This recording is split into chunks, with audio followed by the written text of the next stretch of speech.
Chères Brédunoises et Brédunois qui nous regardez, nous démarrons une nouvelle séance du Conseil municipal en ce jeudi 13 juin 2024 afin d'examiner les délibérations d'ordre politique et administratif nécessaires au bon fonctionnement de notre cité balnéaire.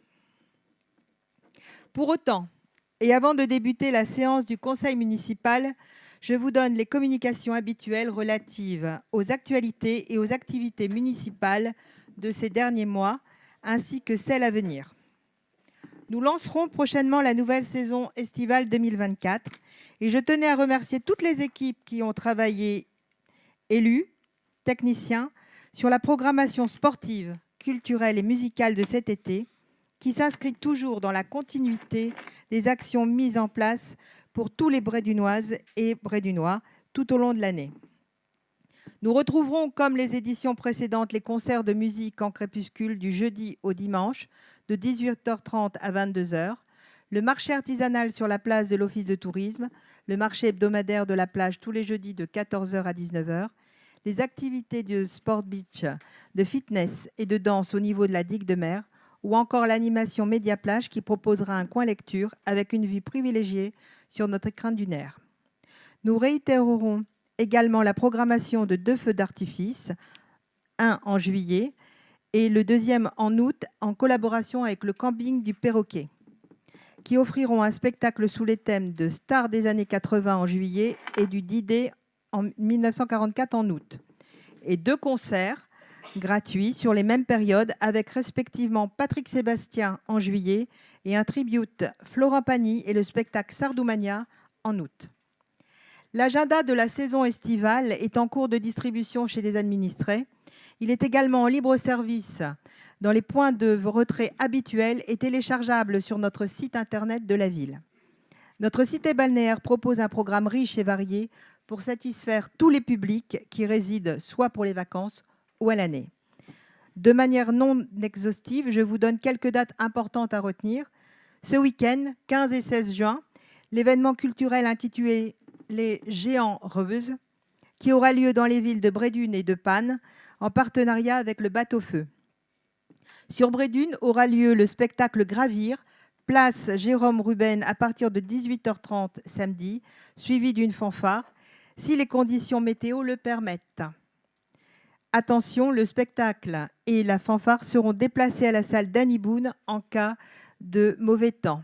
La décision sera prise donc ce samedi à 9h, puisque nous espérons à chaque fois que le temps sera avec nous. 16 juin, à partir de 11h30, déambulation sur la plage vers de Panne, et de 14 à 18h, protocole, défilé et spectacle à la Panne. En cas de mauvais temps, les animations prévues de 14 à 18h seront maintenues à la Panne. Pour le reste, la décision sera également prise ce samedi matin. 18 juin à 18h, monument aux morts, commémoration de l'appel du 18 juin 40. 27 juin, salle d'Annie Boone, restitution de l'atelier théâtre enfant. 28 juin, Urban Trail, grande première. Départ stade Pierre Lamstas à 18h, inscription possible sur place jusqu'à 17h. Et à ce jour, nous avons déjà plus de 300 inscrits. Pour une première, c'est très bien. Et je remercie donc grandement Tony Desouart qui est à l'origine de ce projet. Marché artisanal du 5 juillet au 25 août, place Ruben. Musique en crépuscule du 5 juillet au 25 août, les jeudis, vendredis, samedis et dimanches. 14 août à 21h, retraite au flambeau. 15 août, procession et bénédiction de la mer. Les animateurs de la ville vous proposeront des moments conviviaux, ludiques, sportifs, en famille et sous un climat que nous espérons le plus ensoleillé possible au sens propre comme au sens figuré. Nous avons certes besoin que le temps soit avec nous pour juillet et août parce que jusqu'à présent, ce n'est pas terrible. Si Brédune se transforme aux couleurs de l'été pour accueillir les estivants et assurer les services auprès des administrés, nous ne négligeons pas les mesures de sécurité en faveur des estivants. Nous avons analysé et sécurisé l'ensemble des manifestations avec les forces de gendarmerie et sentinelles, la police municipale, les gardes du littoral, les pompiers et surveillants de baignade du SIDF, pour assurer la tranquillité et le bon ordre public sur notre territoire, dont le nombre d'habitants aura cette saison encore décuplé au plus fort de la saison estivale. Sur un tout autre sujet, je souhaite aborder l'actualité éducative. Je vous informe que la ville offrira dès la rentrée prochaine un kit de fournitures scolaires pour tous les élèves d'élémentaire. Ceci, afin d'éviter tout achat inutile durant les vacances, les listes de fournitures pour la rentrée de septembre ont été réduites en conséquence. Cette dotation de rentrée s'inscrit pleinement dans notre volonté de contribuer à la réussite éducative des enfants. Par ailleurs, la construction de notre nouvelle école avance dans les délais prévus. Les opérations de démolition ont été réceptionnées et le gros œuvre enregistre un niveau d'avancement conforme au planning. Les fondations et la structure béton ont été posées. Les portiques pour la création de nouveaux axes de circulation entre les deux écoles seront bientôt installés. Même si la présente année scolaire n'est pas encore terminée, je souhaite vous informer des modalités d'inscription pour les activités périscolaires, cantine, garderie et mercredis récréatifs, pour la prochaine rentrée. Les inscriptions seront ouvertes en ligne depuis la plateforme MyPerischool à partir du 19 août 2024. Dans un tout autre domaine, je vous informe avoir engagé avec le service de la police municipale des actions visant à lutter contre toute forme d'incivilité et notamment les infractions au code de la route en effectuant des opérations de contrôle de vitesse et d'alcoolémie. Les services n'ont pour l'instant relevé aucune vitesse excessive et ont pour le moment effectué des actions de prévention. Je demeure plus que jamais engagée avec mes équipes sur le terrain, avec le concours des forces de police et de gendarmerie, pour maintenir une ville propre et respectueuse du bien vivre ensemble. Cette année encore, nous bénéficierons de la présence des forces de gendarmerie qui renforceront leur présence à la fois sur la digue et dans les locaux d'Éole. Notons que les bureaux de la gendarmerie accueilleront officiellement le public à partir du 8 juillet, compte tenu des élections législatives anticipées organisées les 30 juin et 7 juillet prochains. D'autre part, nous nous efforçons avec nos équipes techniques et notre nouveau prestataire en charge des espaces verts et de la propreté d'entreprendre des travaux d'embellissement de nos rues et des axes principaux de la ville. Je rappelle qu'un arrêté municipal enjoint chaque locataire et propriétaire à entretenir son bout de trottoir ainsi que le fil d'eau accolé. Cette mesure vise notamment à responsabiliser chaque Brédunois dans le maintien du cadre de vie, mais également à contenir notre masse salariale dont le financement représente une part importante de notre budget et de l'enveloppe des contributions fiscales. Enfin, je souhaitais revenir sur les résultats des élections européennes de dimanche dernier qui ont placé le Rassemblement national en tête du scrutin. Depuis que je me suis engagée en politique, j'ai mené un combat contre toute forme d'obscurantisme et d'asservissement intellectuel, nourri de politiques prônant le repli sur soi.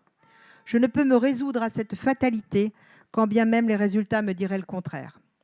La réponse à la gronde d'un peuple face aux crises économiques, sociales et politiques que nous traversons ne peut pas être le choix du chaos, du mépris ou du repli sur soi. Mon pays, ses racines et son histoire, ses combats et avancées, la richesse de nos cultures et de leur diversité, les socles mêmes de notre République, nous unissent et nous obligent à accomplir notre devoir de citoyen pour être écoutés, entendus et défendre notre République. Avec à peine 45% de participation aux dernières élections européennes, je nous engage à faire beaucoup plus au cours des journées du 30 juin et du 7 juillet prochain, afin que nos voix fassent résonner notre devise républicaine, emplie de liberté, d'égalité et de fraternité. Sans transition, j'ouvre la séance du Conseil municipal et vous propose de désigner comme secrétaire de séance notre Benjamine de l'Assemblée, Florine Verlinde. Bonsoir à tous. Christine Gillotte. Présente. Patrick Legendre. Présent. Caroline Vandorme. Pouvoir. Charles Martel. Présent. Véronique Dujardin. Pouvoir. Régis Vandamme. Présent. Véronique Desfresnes. Kamal Afan. Pouvoir. Dany Cuvelier. Pouvoir. André Vandenbroek. Présent. Magali Domis. Douglas Lessens. Présent. Florine Verlinde, présente. Yves Janssen. Présent. Adélaïde Ribeiro. Présent. Alain Duhamel. Présent. Hélène Van Obel. Présent. Charles Grison. Pouvoir. Jean-François Bunier. Christophe Isard. Présent. Sabine Mantez. Présent. Sophie Bru. Laurent Vandeput. Janine Saint-Guillain. Didier Menveux. Sabine Percaille. Arnaud Dard. Le quorum étant atteint, l'Assemblée peut donc valablement délibérer.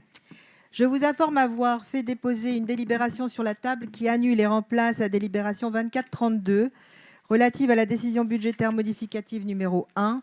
En effet, il a été constaté donc une erreur de plume au niveau de l'exercice comptable repris dans le corps de la délibération. Il était indiqué budget principal 2022 au lieu de 2024. Je soumets à votre approbation également le procès-verbal de la séance du conseil municipal. Si c'est pour ça, laissez-moi terminer. D'accord ?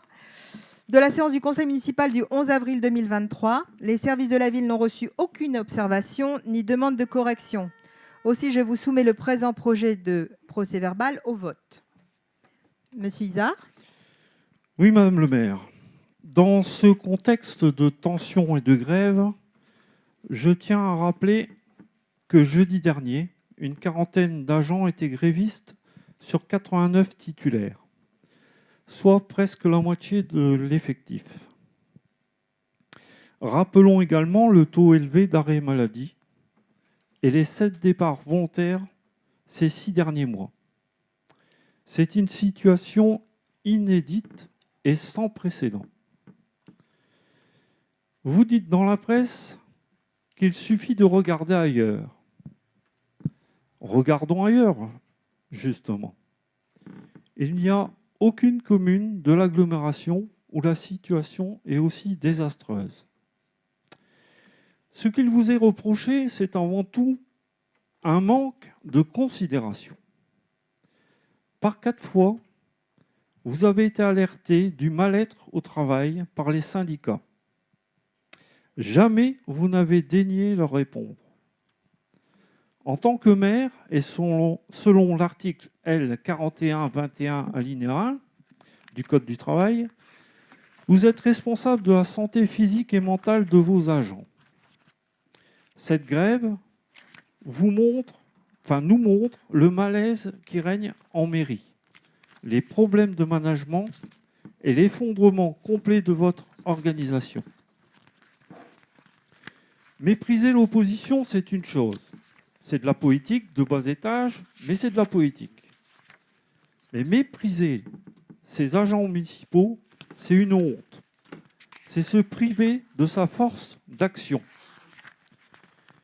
Il est urgent d'apaiser la situation, de rétablir la communication, de faire preuve d'empathie et d'être à l'écoute.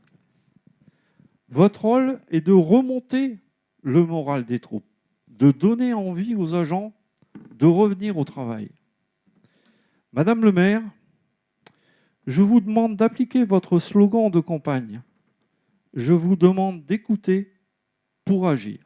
Merci. Alors, avant de vous répondre, puisque nous étions au conseil, donc à l'adoption du procès-verbal de la séance du 11 avril, donc j'aurais dit que la ville n'a reçu aucune observation ni demande de correction. Si je soumets le présent projet de procès-verbal au vote. Qui vote contre? Qui s'abstient? Monsieur Izard, Madame Saint-Guilain, Madame Manté, Madame Percaille, Monsieur Dard. Je vous remercie. Alors, contrairement à ce que vous pouvez donc imaginer ou ce que vous avez dit, Monsieur Izard, sachez quand même que nous avons un CST, que le président du CST donc, est Monsieur Vandenbroek et qu'il y a un dialogue social. Que quelque part, vous parlez des agents qui sont partis. D'abord, il n'y en a pas 7. Et d'un. La fonction publique, on rentre dans la fonction publique pour faire carrière. Et je pense que quelque part, quand on a une opportunité de pouvoir progresser dans une plus grosse collectivité, parce qu'ils ne sont pas partis pour une collectivité plus petite ou de même strate, mais ils sont partis pour avoir des perspectives de carrière qu'ici, ils n'auraient pas forcément pu avoir. Donc j'estime que quand on est un agent jeune, dans la force de l'âge, pour certains qui avaient eu des concours, c'est logique. de pouvoir bouger. On n'est pas forcément ancré sur une seule collectivité. Regardez même dans le privé, les gens donc changent aussi pour progresser. Quand vous dites qu'il n'y a pas de choses, sachez quand même que j'ai les comptes rendus du CST et je les ai relus avec attention. Quand vous dites par rapport aux maladies, les risques psychosociaux, j'ai demandé au RH, aux relations humaines, donc en septembre le 7 septembre 2023, de diligenter une action et de demander une enquête au niveau du CDG. Lors du 28 novembre 2023, nous avons donc le service des ressources humaines qui nous a dit mais il ne faut pas le faire comme ça va être un gâchis d'argent, de temps. En plus, ils n'ont pas de... Je peux reprendre exactement les termes. Ils n'ont pas de disponibilité par rapport aux médecins ou quoi que ce soit. Dont acte. Il va falloir d'abord recruter un assistant de prévention, puisque notre assistant de prévention, qui était aussi à SVP, donc, est parti. Il y a eu des appels au sein de la collectivité pour avoir des gens qui se dévouent ou qui postulent. On a fait donc 0 candidature. Ensuite, nous avons proposé à un agent, donc qui est en arrêt depuis longtemps, de proposer ce poste. Et de toute façon, nous en avions discuté aussi avec les OS qui avaient trouvé que c'était une bonne idée. Nous l'avons fait. Malheureusement, ça n'a pas pu aboutir. Donc, ce qui fait que ensuite, on a reposé donc la question là-dessus, et nous avons eu 2 représentants syndicaux qui se sont positionnés pour prendre ce poste d'assistant de prévention. Ce qui est le cas à mi-temps. Donc, nous avons quelqu'un qui est dessus et qui travaille dessus. Voilà. En sachant quand même que c'est quand même, pour moi, vous voyez, déjà de septembre 2023, que ça a été demandé. Voilà. Et même par caille. Oui. Je voulais juste demander si l'agent de prévention a une formation. Il est en cours. Il est en cours de formation, bien évidemment. Bien évidemment, donc il a postulé parce qu'il a une appétence pour venir sur ce poste, mais bien évidemment que c'est accompagné par une formation. D'accord. Et vous croyez qu'un mi-temps, ça va suffire ? Pour l'instant, on commence comme ça. D'accord. Voilà. Okay. Donc les malades restent malades. Écoutez, vous êtes médecin ? Moi, non. Non. Donc voilà. Donc s'il y a un médecin, justement, qui dit qu'un agent est malade, il est malade. Voilà. Donc c'est tout. Voilà. Donc nous continuons l'ordre du jour. Délibération, donc je vais vous demander donc, si l'Assemblée est d'accord de voter les 2 délibérations 24, 29 et 24-30 de manière regroupée. Alors, est-ce qu'il y a une opposition à ce qu'elles soient votées en même temps ? Compte de gestion et compte administratif, Mme Percaille. Voilà. Il y a quelqu'un qui s'y oppose ? Donc, je vous remercie. Donc, je vais passer à la lecture du compte de gestion et du compte administratif 2023. Les résultats de l'exercice 2023 font apparaître un niveau de dépenses et de recettes réelles de fonctionnement respectivement à hauteur de 7 723 565 000 € et de 8 933 645 000 €. Je vous fais grâce des centimes, soit un excédent de gestion à hauteur de 1 210 80. L'analyse des comptes fait apparaître certaines évolutions des postes de dépenses au niveau du chapitre 11. C'est le chapitre des charges à caractère général.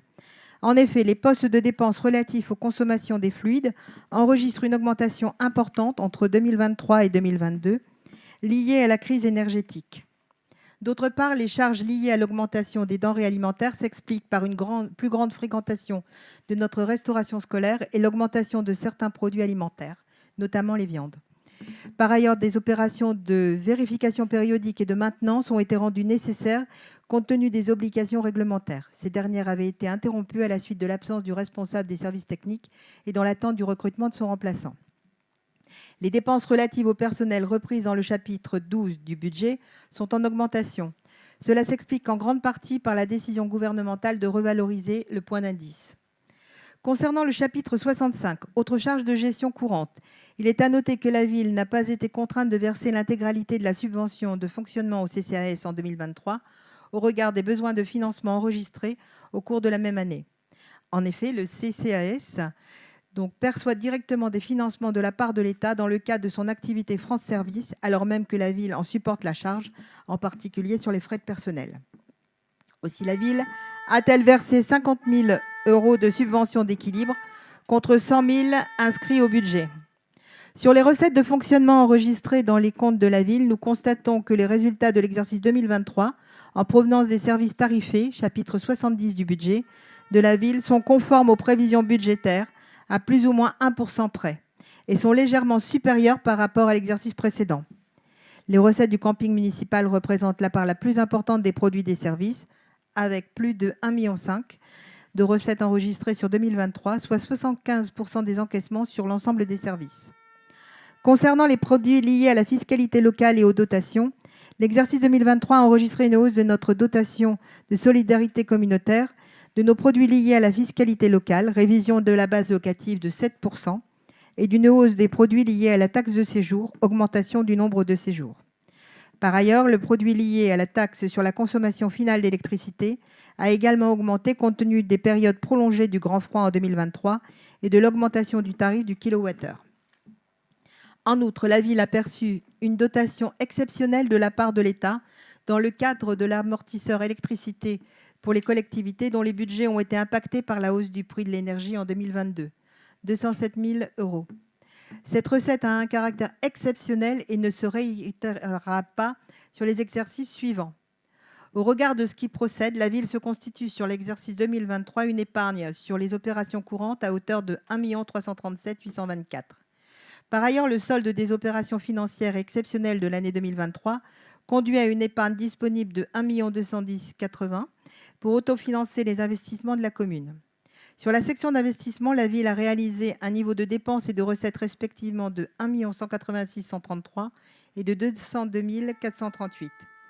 En 2023, ont été réalisés des travaux de construction et d'aménagement concernant principalement la construction du nouveau groupe scolaire, 150 000 €, les travaux au camping municipal, 100 000 €, la vidéoprotection, 45 000 €, les aménagements de voirie et les travaux d'éclairage public, 100 000 €. L'entretien de la piscine municipale, toiture et masse filtrante, 50 000 € et l'achat de véhicules roulants, matériel informatique et mobilier pour 100 000 €. En outre, la ville a eu à rembourser en capital d'emprunt la somme de 430 000 €. Sur les recettes perçues, nous avons enregistré des produits liés au reversement de la TVA sur les opérations d'investissement réalisées en 2022 à hauteur de 164 000 € et un reliquat de subventions liées au projet de création de l'aire municipale de camping-car, 38 000 €. En conclusion, le solde des opérations de dépenses et de recettes d'investissement en 2023 laisse apparaître un besoin de financement consolidé de l'exercice à hauteur de 983 694. C'est à la faveur d'une épargne nette dégagée en 2023 sur la section de fonctionnement, représentant un montant de 1 210 080, qu'il nous est permis de couvrir la totalité du besoin de financement de la section d'investissement, 983 694. D'autre part, l'exercice comptable 2023, toutes sections confondues, dégage un excédent de 226 385 qui augmentera d'autant la capacité d'autofinancement de la collectivité sur le budget 2024. Le compte de gestion étant par ailleurs conforme au compte administratif de la ville, je vous propose de vous soumettre les deux délibérations au vote. Donc je laisse maintenant la présidence à Monsieur Legendre et sort pour que vous puissiez procéder au vote. Merci.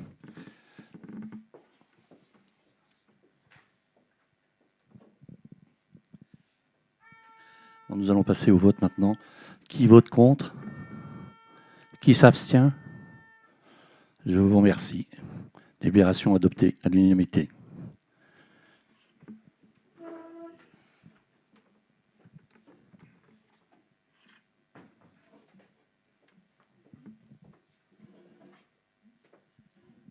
Merci. Délibération 2431. Détermination et affectation des résultats définitifs de l'exercice 2023. Sur la base du compte administratif et du compte de gestion adopté par l'Assemblée, il convient d'arrêter les résultats et de les affecter sur le budget de l'exercice 2024. Je vous rappelle que nous avions déjà délibéré lors du conseil précédent uniquement sur des résultats provisoires dans l'attente de réceptionner les comptes définitifs des services du Trésor public. Au regard des éléments comptables transmis en avril dernier et les résultats définitifs repris dans les comptes annuels de la commune, les résultats affectés sont à réviser à la marge. En effet, il convient d'affecter en excédent de fonctionnement la somme de 3 755 678 et en excédent reporté d'investissement la somme de 1 689 027. Y a-t-il des questions? Donc, je soumets cette délibération à votre vote. Qui vote contre? Qui s'abstient? Monsieur Dard, Madame Percaille, Monsieur Izard, Madame Saint-Guilain, Madame Manté. Je vous remercie. Décision budgétaire modificative numéro 1. Compte tenu des résultats de l'exercice 2023 arrêtés de manière définitive, il convient d'opérer des ajustements budgétaires en section de fonctionnement et d'investissement, respectivement à hauteur de moins 3 253,01 et de plus 1098,84. Y a-t-il des questions? Donc je soumets au vote. Qui vote contre? Qui s'abstient? Monsieur Dard, Madame Percaille, Monsieur Izard, Madame Saint-Guilain, Madame Manté.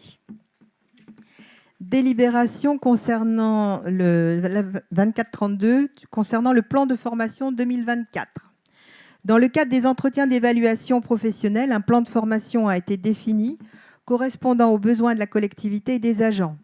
Ce plan de formation est un document de travail évolutif qui fera l'objet d'ajustements et de révisions au cours de chaque exercice. C'est dans ce contexte et eu égard à la réglementation que ce plan de formation est soumis à votre approbation. Y a-t-il... Oui, Monsieur Izard. Pourquoi doit-on voter une délibération adoptant le plan de formation pour 2024 avec un plan de formation annexé de 2023? Une erreur, sans doute. Certainement. Je vous remercie de nous l'avoir fait remarquer. Merci, Monsieur Izard. Donc, qui vote contre? Qui s'abstient? Délibération adoptée à l'unanimité. Délibération concernant le protocole du temps de travail.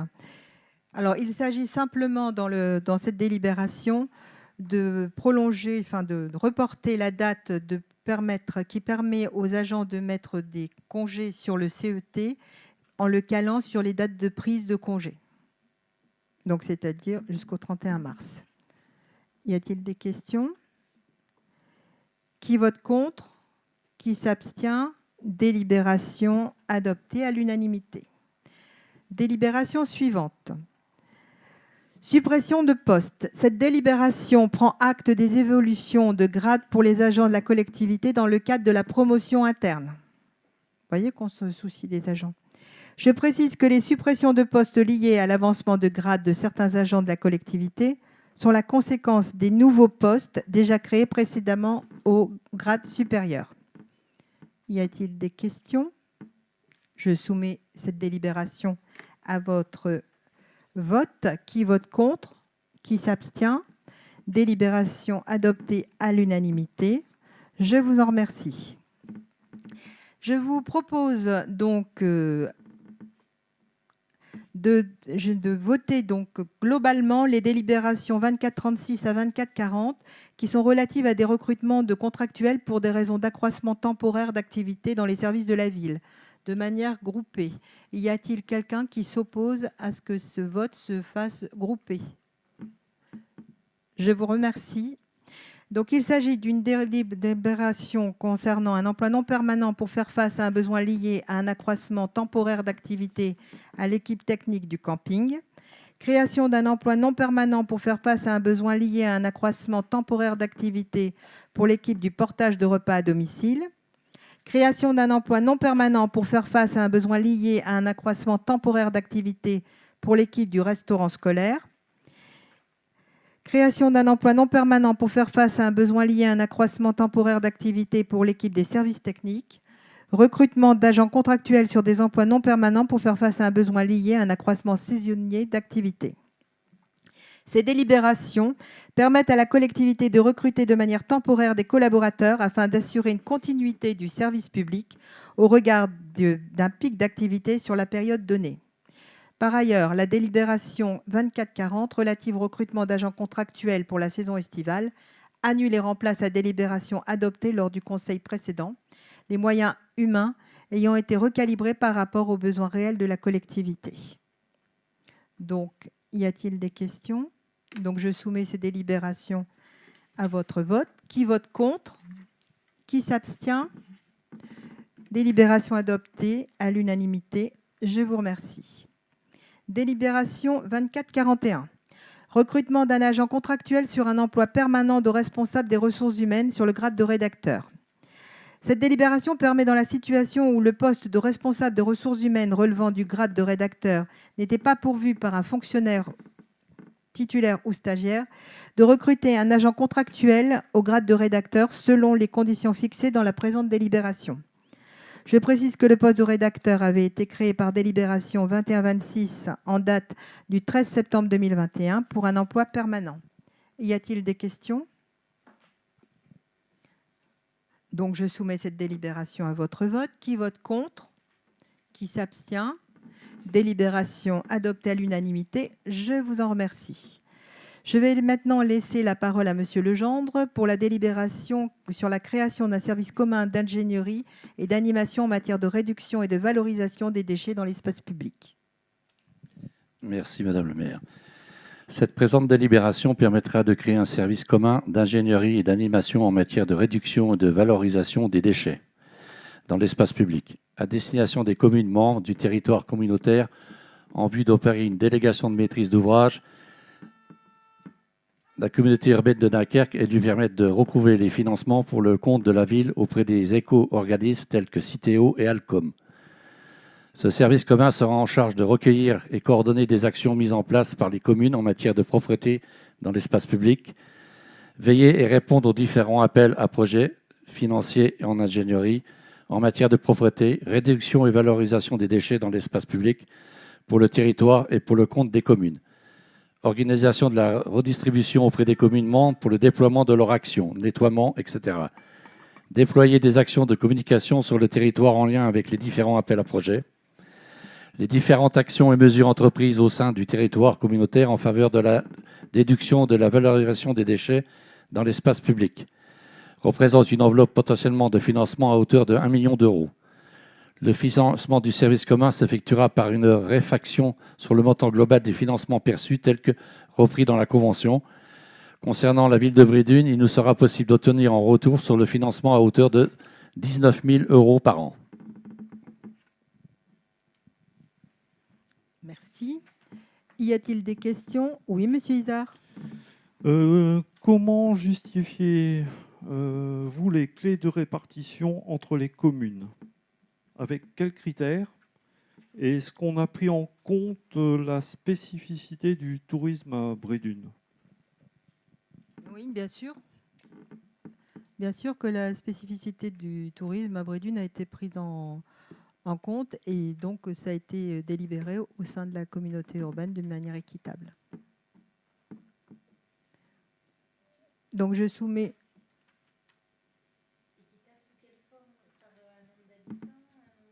Par rapport à ce qu'ils ont constaté aussi comme déchets reçus. Voilà. Comment? Alors ça, je ne pourrais pas vous le donner ce soir, mais je demande à Monsieur Riedler de vous les communiquer. Il n'y a pas de souci. Donc je soumets cette délibération à votre vote. Qui vote contre? Qui s'abstient? Donc, Madame Percaille, Monsieur Isard, Madame Saint-Guilain et Madame Mantet. Donc, je vous remercie. Dernière délibération concernant le RIFZEP. Dans le cadre de l'examen de la présente délibération relative au RIFZEP des agents de la commune, je souhaite avant tout réagir sur les derniers épisodes liés aux manifestations et articles de presse parus à la suite du mal-être des agents et du mépris que nous aurions à leur égard. Je tiens d'ores et déjà à vous signifier que nous nous inscrivons bien évidemment en faux.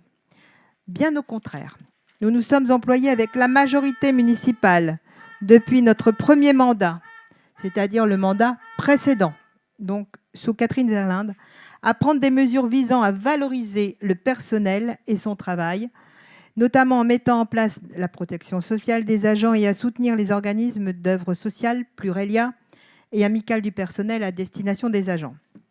On nous a également pointé une absence d'écoute et de dialogue. Pourtant, je m'étais entendue avec le représentant de la collectivité siégeant au CST pour engager un dialogue sur la modulation du RIFSEP dans le cadre des CITIS pour tendre vers un consensus avec les organisations syndicales. Cette volonté n'a pas été exaucée puisqu'aucune organisation syndicale ne s'est présentée au cours de la dernière séance du CST. On nous reproche de ne pas donner les moyens financiers aux agents suffisants.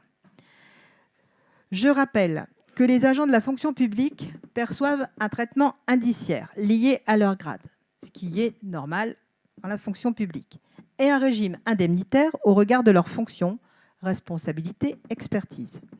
Aujourd'hui, pour les agents de Brédune, chaque personne titulaire perçoit un traitement en fonction donc du grade, de l'échelon. Il y a un indice qu'on multiplie par le point d'indice et ça donne le brut, donc comme tout fonctionnaire. Un RIFSEP ou prime qui, donc minimum de 125 € et qui peut aller au-delà, et en règle générale jusqu'à 300 € et voire au-delà pour certains. Un 13e mois équivalent à 1 mois de salaire, donc 1 mois de traitement, non impacté par les absences. Une allocation vacances à hauteur de 900 €, composée d'une part fixe, 500 €, et d'une part variable de 400 €, qui peut être dégressive, effectivement, au regard du nombre de jours d'absence. Tout comme le RIFSEP, qui peut être impacté par les absences. Une participation employeur à la mutuelle santé de 27 € par agent et de 7 € par ayant droit par mois. Et à la mutuelle prévoyance de 25 € par mois pour le maintien de salaire et des primes. C'est une assurance, c'est au choix de l'agent. Adhésion à Plurelia, permettant aux agents d'avoir accès à divers services et avantages. Les heures supplémentaires effectuées à la demande de l'autorité sont au choix de l'agent, soit récupérées, soit payées. Nous ne pensons pas qu'au regard de tous les éléments de rémunération mis en place pour notre majorité, soit un manque de considération de notre part envers les agents. Par ailleurs, la collectivité, nonobstant ces avantages acquis, doit faire face à un niveau de dépenses important afin d'assurer le traitement des personnes absentes, donc 730 000 €, et des remplacements, 230 000 €. Malheureusement, nous ne pouvons pas budgétairement pourvoir au remplacement de poste par poste. C'est dans ce cadre qu'il a été constaté une absence d'équité de traitement en fonction de la situation administrative des agents absents en fonction de leur pathologie. En effet, pour les agents en congé maladie ordinaire, donc dedans on a les congés longue maladie ou les congés longue durée.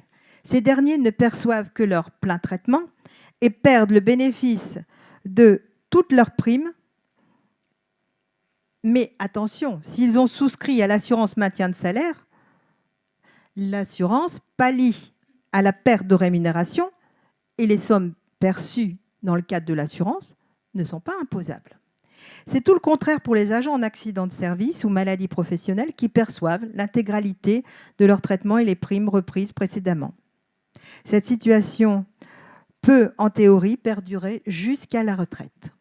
Dans ce contexte, il apparaît logique que la prime liée aux responsabilités dévolues à l'agent cesse de lui être versée dès lors où ces dernières sont reportées sur son remplaçant à la suite d'une inaptitude à les exercer.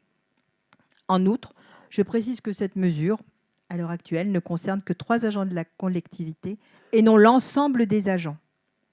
Voilà. Si vous avez des questions. Donc, je soumets donc cette délibération. Oui, monsieur Isard. Dans cette période trouble pour notre ville, qui n'a jamais connu de tel événement, je pense qu'il serait sage, alors je ne vais pas dire de reporter le vote, parce que vous l'avez déjà reporté une fois, mais au moins de voter cette délibération en bulletin secret pour que chaque conseiller vote en son âme et conscience. Si vous le souhaitez.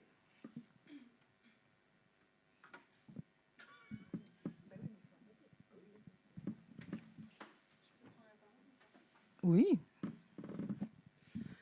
Merci Madame le maire de me de me laisser m'exprimer. Alors, pour ma part, je n'ai pas forcément besoin de vote à bulletin secret, mais je me serais abstenue sur cette délibération. Dans un premier temps, je comprends parfaitement les motivations de la mairie, qui a la charge des habitants brédunois, qui sont imposés, qui payent des impôts, et donc une part des salaires de nos agents. Aujourd'hui, pour certains, ils paient un service qu'ils n'ont pas ou paient un surplus pour un remplacement afin d'obtenir ce service. Et à ce titre, vous défendez donc les habitants, ce qui est votre rôle. En revanche, il n'y a pas de contrepartie pour les agents, et c'est aussi à eux que je pense. Les délais que vous imposez me semblent bien trop courts, et je vous donne 2 exemples. Un agent tombe dans les escaliers de la mairie ou du CCAS, ce qui engendre une fracture, ou encore un agent de circulation se fait renverser lors de la protection des écoles. Ce sont des accidents qui prennent plus d'1 mois de rétablissement. Je pense donc personnellement que les délais devraient être rallongés en coopération avec les agents. Et enfin, je pense que la ville de Brédune fait partie d'une grande agglomération qui s'appelle la communauté urbaine de Dunkerque et qu'à ce titre, que ce soit dans les accidents du travail ou les maladies professionnelles, il devrait être proposé par la ville une reconversion à des postes adaptés à leurs difficultés, et ça, que ce soit sur leur collectivité d'origine ou une collectivité autre. Pour conclure, je pense que les 2 parties ne sont pas suffisamment représentées dans votre proposition, et c'est pour cette raison que je m'abstiens. Merci beaucoup. Alors, pour vous répondre, sachez quand même que quand il y a eu cette proposition, j'ai bien précisé lors du le CST, que j'étais ouverte au fait de discuter par rapport à la durée. J'ai eu porte close, complètement. Quant au reclassement, c'est quelque chose que, parce qu'on a parlé des agents qui étaient partis effectivement pour leur poursuite de leur carrière, mais les agents qui sont revenus aussi, il y a des agents qui sont revenus. Et quand vous dites le reclassement, je pense qu'on a essayé de reclasser, mais sachez aussi qu'il y a une méconnaissance qu'on ne reclasse pas comme ça. C'est-à-dire qu'il y a le comité médical et on doit donc faire des propositions là-dessus. Et il faut aussi que l'agent accepte. Donc, je veux dire que quelque part, ce n'est pas seulement la volonté de la collectivité, mais aussi des agents. Donc, je vais vous inviter donc à vous prononcer. Donc, oui, ça veut dire que vous votez cette délibération. Oui, monsieur Dard. Vous avez répondu concernant ce RIFSET et ses décisions, principalement par des actes financiers liés à des avantages comme le 13e mois ou des choses comme ça. Je l'entends, chaque administration, chaque employeur a des avantages, des acquis, etc. Et c'est entre guillemets des choses qui sont monnaie courante.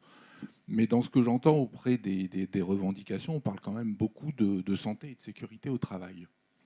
Et aujourd'hui, on ne peut pas lancer un discours où il y a des problèmes effectivement de ce type-là et des grèves qui sont engendrées en répondant juste par des moyens entre guillemets financiers pour améliorer le quotidien ou éventuellement sanctionner des gens qui sont en arrêt maladie.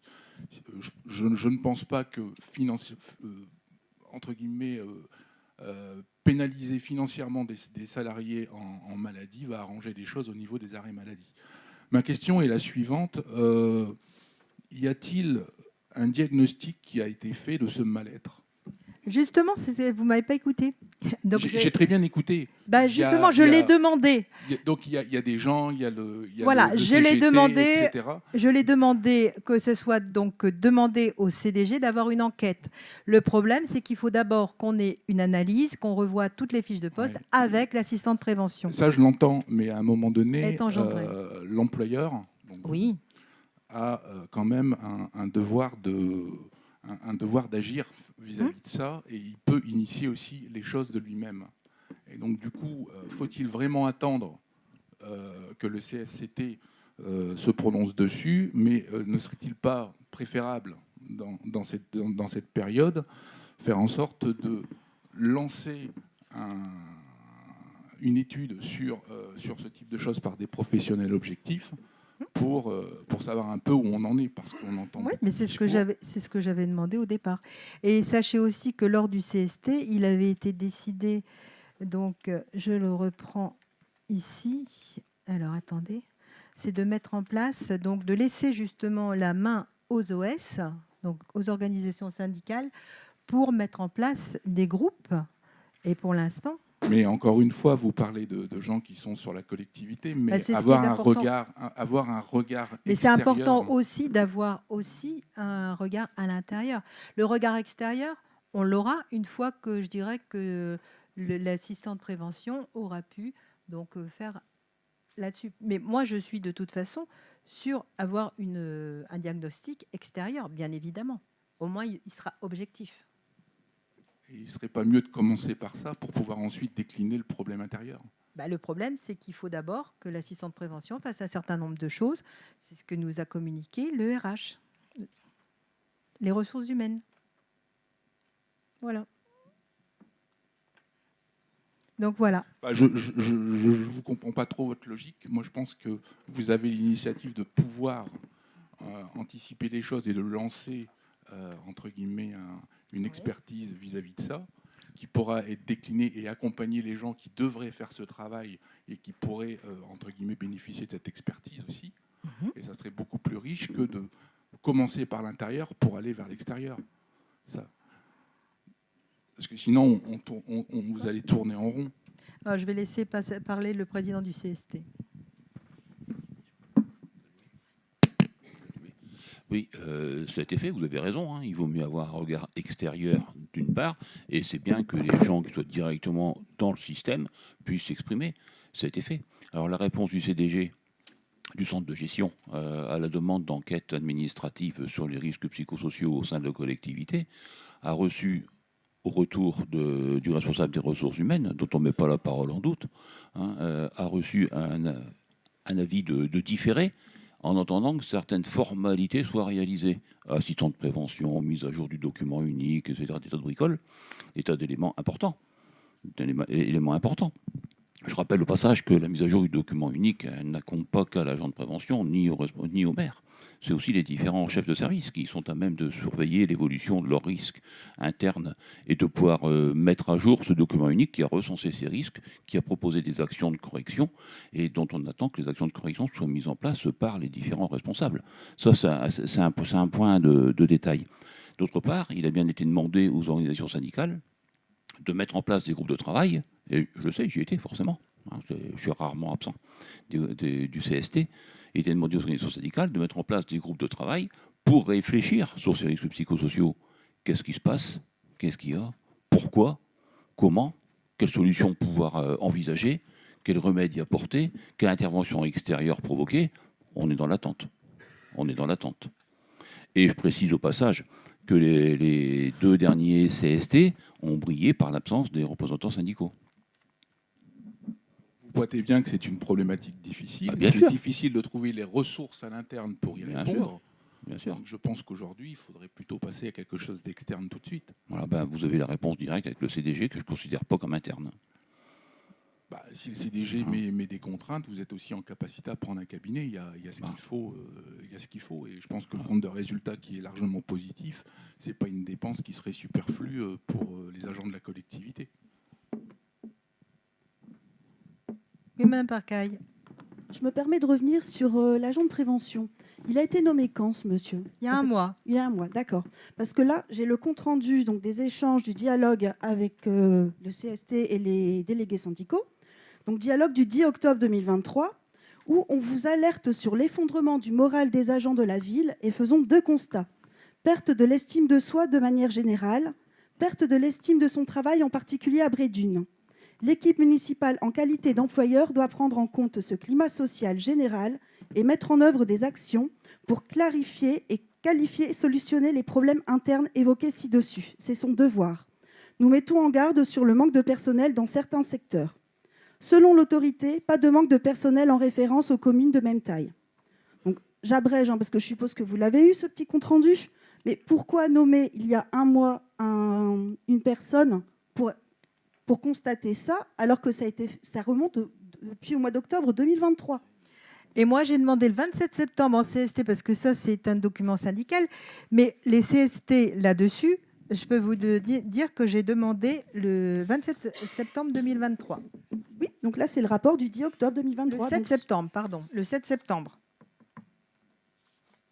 Voilà. Mais j'ai aussi un courrier du 16 avril où on relate les mêmes faits. Donc, Oui, mais le c'est pas problème, c'est nouveau que... ce problème. Hein. Il est récurrent. Donc C'est je bien m'étonne pour qu'on ça n'ait qu'on pas fait agi ça. avant. Alors, vous me permettrez de rester... On n'a jamais refusé. Donc, on va soumettre au vote. Donc, je vais demander, Isabelle, donc je vous montre que c'est vide. Voilà. Donc, si...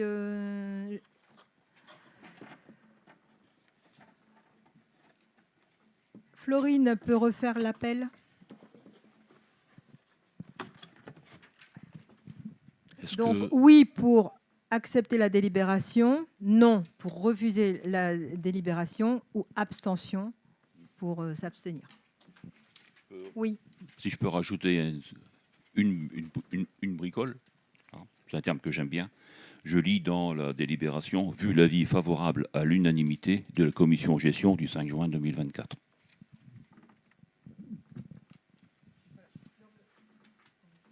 Je dois faire l'appel, c'est ça? Christine Gillotte. Patrick Legendre. Caroline Vandorme.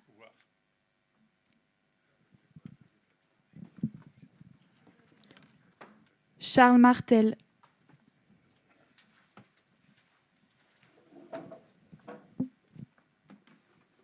Véronique Dujardin.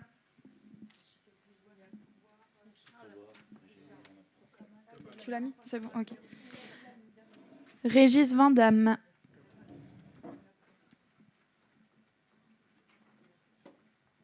Véronique Desfresnes. Kamal Afan. Dany Cuvelier. André Vandenbroek.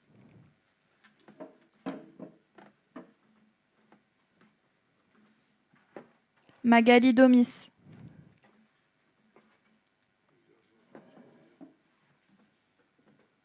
Douglas Lessens.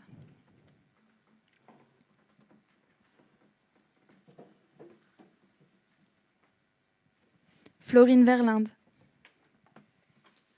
Yves Janssen.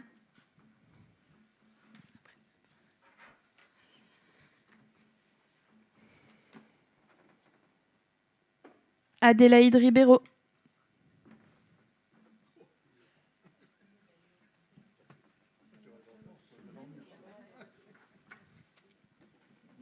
Alain Duhamel.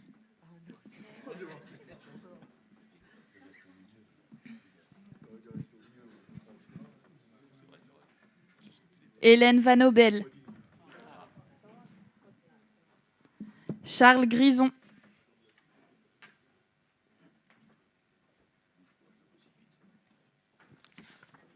Jean-François Bunier.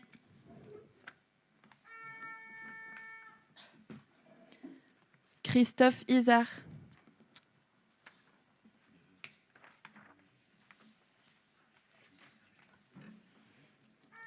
Sabine Mantez. Sophie Prunement, elle n'est pas là. Janine Saint-Guilain. Sabine Percaille.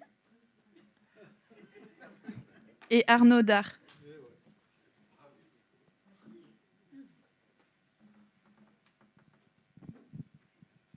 Donc, pour le dépouillement, je vais demander donc, à M. Dard, puisqu'il est là, et à Hélène. Vous allez dépouiller.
Donc 18 pour, 5 contre, une abstention. Je vous remercie.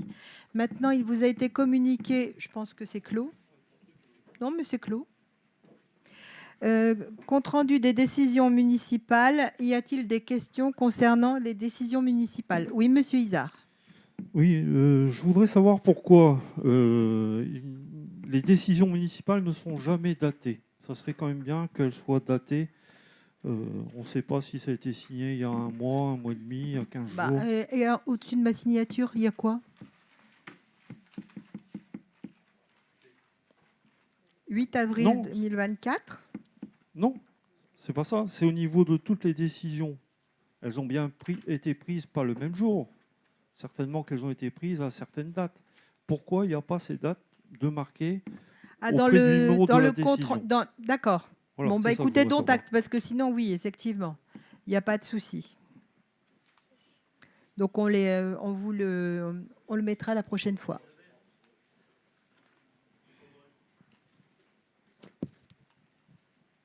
On le mettra la prochaine fois. Est-ce qu'il y a donc des remarques? Non? Ben, écoutez, je vous remercie. Donc, l'ordre du jour étant épuisé, je vous remercie de votre participation et vous souhaite un bel été. Et en espérant donc vous revoir donc fin août, début septembre pour le prochain conseil municipal. Bonne soirée.